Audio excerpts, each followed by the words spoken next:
Hello student, आस्था chemistry classes में आप सभी का स्वागत है। आज हम लोग केमिकल बॉन्डिंग चैप्टर से आए हुए आईआईटी जे एडवांस के प्रॉब्लम को सॉल्व करने वाले हैं। प्रॉब्लम में दिया गया है अमंग I3 पर पॉजिटिव चार्ज, SiO4 पर -4 का charge, SO2Cl2, XeF2, SeF4, ClF3, NiCO4, XeO2F2 और PtCl4 इस पूरे पर -2 का चार्ज, XeF4, SOCl2। ये सब कंपाउंड्स दिए गए हैं। हमें ये बताना है कि इनमें से कितने ऐसे कंपाउंड्स होंगे जिनके सेंट्रल मेटल एटम का हाइब्रिडाइजेशन sp3 होगा। क्वेश्चन समझ में आ गया। अब हम लोग इसको सॉल्व करते हैं। तो इसमें जो पहला दिया गया है वह है I3 और इस पूरे पर पॉजिटिव चार्ज लगा हुआ है। तो इसके स्ट्रक्चर की बात करें तो इसका स्ट्रक्चर जो आएगा, आयोडीन एक सेंट्रल एटम होगा और एक आयोडीन इस तरह से और एक आयोडीन इस तरह से।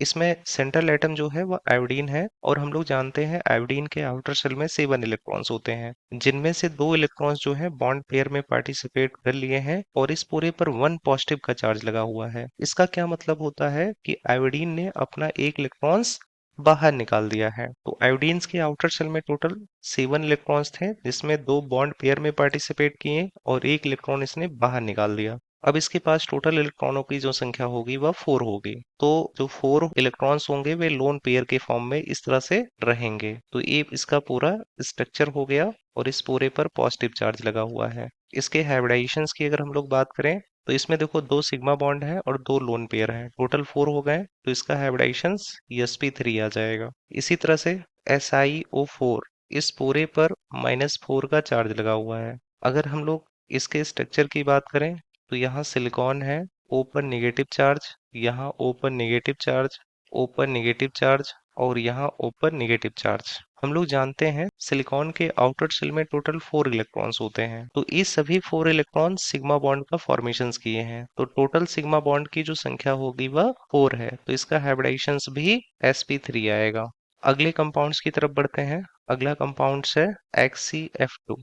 अब अगर इसके स्ट्रक्चर की हम लोग बात करें तो यहाँ जेनॉन है, यहाँ फ्लोरीन है, यहाँ पर भी फ्लोरीन है, यहाँ ये लोन पेयर है, ये लोन पेयर है और यहाँ लोन पेयर है। इसके हाइब्रिडाइजेशंस की बात करें तो इसमें 2 सिग्मा बॉन्ड है और 3 लोन पेयर है।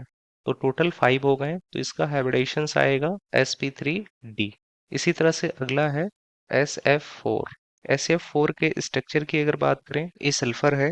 सल्फर के आउटर शेल में टोटल 6 इलेक्ट्रॉन्स होते हैं। तो इसका जो स्ट्रक्चर आएगा वह कुछ इस तरह से होगा और यहाँ 2 इलेक्ट्रॉन्स बचे हैं, 4 तो बॉन्ड पेयर में और 2 इलेक्ट्रॉन बचे थे वे लोन पेयर में पार्टिसिपेट करेंगे। तो अब इसका जो हाइब्रिडाइजेशंस आएगा वह कितना आएगा, तो 4 सिग्मा बॉन्ड और एक लोन पेयर, टोटल 5 हो गया। तो इसका हाइब्रिडाइजेशंस sp3d आ जाएगा। इसी तरह से अगला जो कंपाउंड है वह है ClF3।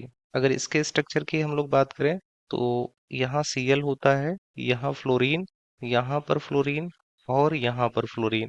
तो Cl के आउटर शेल में टोटल 7 इलेक्ट्रॉन्स होते हैं, जिसमें 3 बॉन्ड पेयर का फॉर्मेशंस कर लिए। अभी भी इसके पास 4 इलेक्ट्रॉन्स बचे हुए हैं, तो वे 4 इलेक्ट्रॉन्स लोन पेयर के फॉर्म में होंगे, इस तरह से लोन पेयर के फॉर्म में होंगे।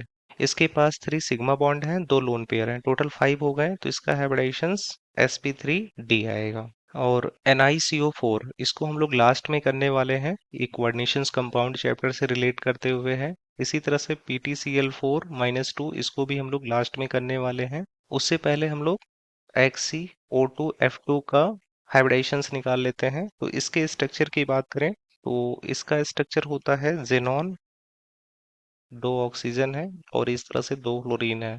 जेनॉन के आउटर शेल में टोटल 8 इलेक्ट्रॉन्स होते हैं। तो इसमें देखो 1 2 3 4 5 6 इलेक्ट्रॉन बॉन्ड पेयर के फॉर्मेशंस में पार्टिसिपेट किए हैं। अभी भी 2 इलेक्ट्रॉन बचे हुए हैं, तो वे लोन पेयर के फॉर्म में होंगे। तो अब हम लोग इसका हाइब्रिडाइजेशंस निकाल लेते हैं। तो हाइब्रिडाइजेशंस कैसे निकालेंगे, सिग्मा बॉन्ड को कंसीडर करेंगे और लोन पेयर को। तो डबल बॉन्ड में एक सिग्मा होता है और एक पाई होता है। तो इस डबल बॉन्ड में एक हमें सिग्मा मिलेगा, तो इसमें भी एक सिग्मा मिलेगा, तो 2 सिग्मा हो गए। यहाँ 3 और एक 4 सिग्मा बॉन्ड और एक लोन पेयर, टोटल 5 हो गए।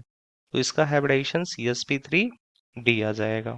इसी तरह से हम लोग XeF4 का भी स्ट्रक्चर निकाल लेते हैं। तो XeF4 का स्ट्रक्चर कैसा आएगा, जेनॉन के आउटर शेल में टोटल 8 इलेक्ट्रॉन्स होते हैं तो 4 इलेक्ट्रॉन्स बॉन्ड पेयर के फॉर्मेशंस में पार्टिसिपेट कर लेंगे और बाकी 4 इलेक्ट्रॉन जो होंगे वे लोन पेयर के फॉर्म में इस तरह से रहेंगे। अब इसके हाइब्रिडाइजेशंस की बात करें तो इसका हाइब्रिडाइजेशंस क्या होगा, तो देखिए 4 sigma bond 2 lone pair total 6 हो गए, तो इसका हाइब्रिडाइजेशंस sp3d2 हो जाएगा। अब अगला वाला जो है वह है SOCl2।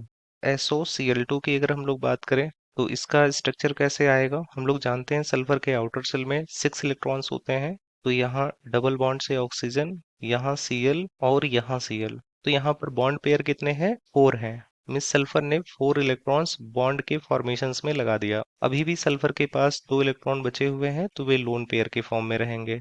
अब इसका हाइब्रिडाइजेशंस हम लोग निकाल लेते हैं, तो यहाँ सिग्मा बॉन्ड की संख्या कितनी हो गई, डबल बॉन्ड में एक सिग्मा बॉन्ड होता है तो 1 2 3 3 सिग्मा बॉन्ड और 1 लोन पेयर, तो इसका हाइब्रिडाइजेशंस होगा sp3। ठीक है, तो यहाँ 3 सिग्मा बॉन्ड है, एक लोन पेयर है, टोटल 4 हो गए, तो इसका हाइब्रिडाइजेशंस sp3 होगा। क्लियर, तो sp3 जो है अभी तक कितनी हुई है, 1 2 और एक यहाँ 3 हो गया।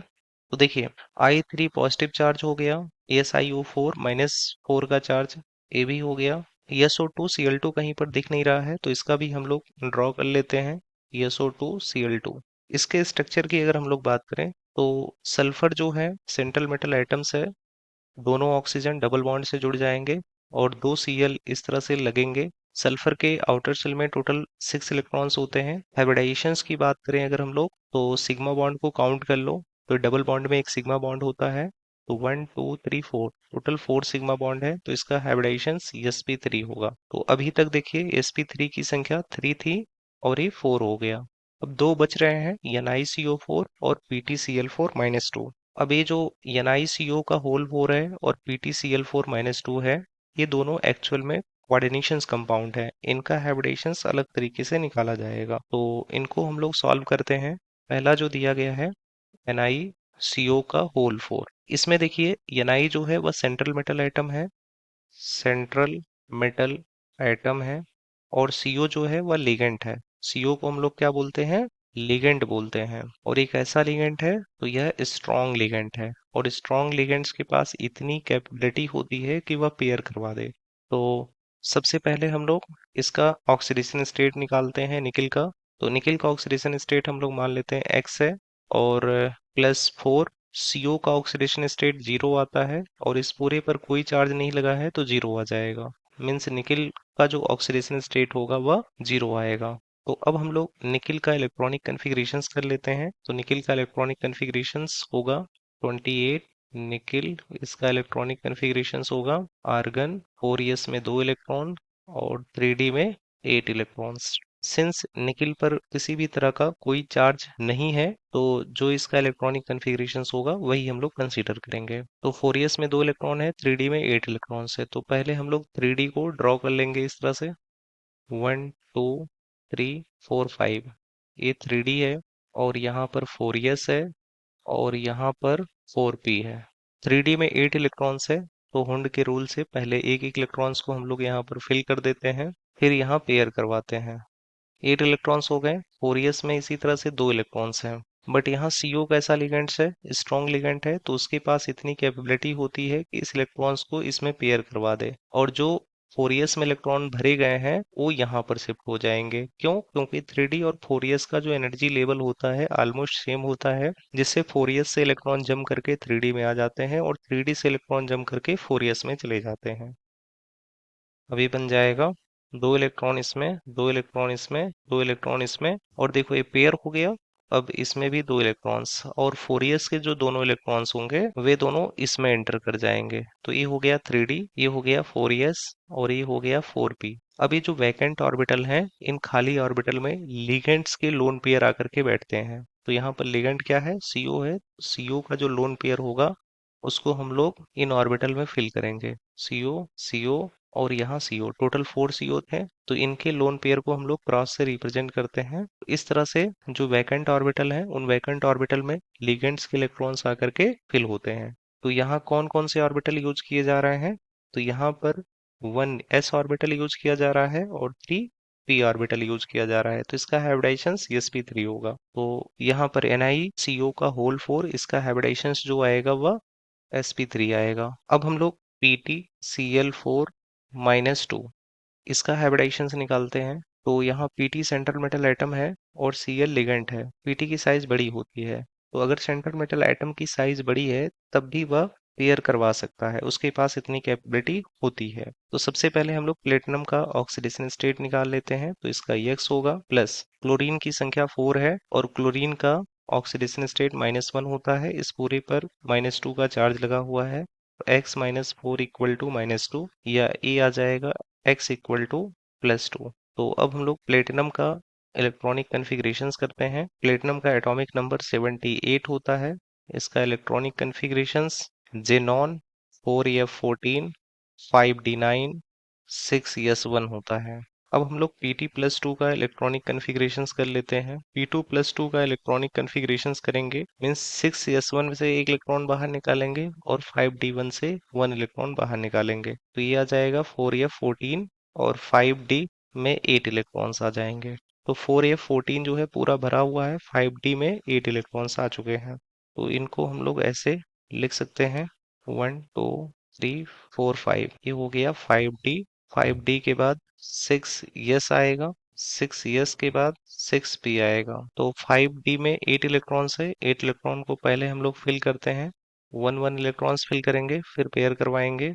और 6s में कोई इलेक्ट्रॉन नहीं है, 6p में कोई इलेक्ट्रॉन्स नहीं है। तो यहाँ ध्यान देने वाली बात है कि pt की जो साइज है वह लार्ज है। साइज जो है वह लार्ज है, तो सेंट्रल मेटल एटम की साइज बड़ी होने से उसके पास इतनी कैपेबिलिटी होती है कि वह पेयर करवा दे, कैपेबल है पेयर करवाने के लिए। तो देखिए 1 2 3 4 5, इसमें देखिए दो दो इलेक्ट्रॉन फिल किए गए हैं। प्लेटिनम की साइज बड़ी होने से उसके पास इतनी कैपेबिलिटी आ जाती है कि वो पेयर करवा दे, मीन्स यहाँ का इलेक्ट्रॉन इसमें एंटर कर जाएगा। अब ये सभी वैकेंट ऑर्बिटल हो गए। ये हमारा 5d हो गया, ये 6s हो गया और ये 6p हो गया। तो इन वैकेंट ऑर्बिटल में लिगेंड्स के लोन पेयर जा करके बैठ जाते हैं। ठीक है, तो लिगेंड्स यहाँ Cl है, तो इनके जो लोन पेयर होंगे इन वैकेंट ऑर्बिटल में जा करके फिल होंगे। तो यहाँ पर 1d ऑर्बिटल यूज किया जा रहा है, 1s ऑर्बिटल यूज किया जा रहा है, 2p ऑर्बिटल यूज किया जा रहा है। तो हाइब्रिडाइजेशंस dsp2 होगा। तो क्वेश्चंस में हमारे पूछा गया था sp3 हाइब्रिडाइजेशंस की संख्या कितनी होगी। तो sp3 हाइब्रिडाइजेशंस की संख्या देखिए 1 हो गया, 2 हो गया, यहाँ 3 हो गया और यहाँ पर 4 हो गया और यहाँ 5 हो गया। तो total sp3 hybridise central atom जो होंगे वे 5 होंगे। तो हमारा यही ऑप्शन सही होगा। आई होप आपको ये पूरा कंप्लीटली समझ में आ गया होगा। So thank you.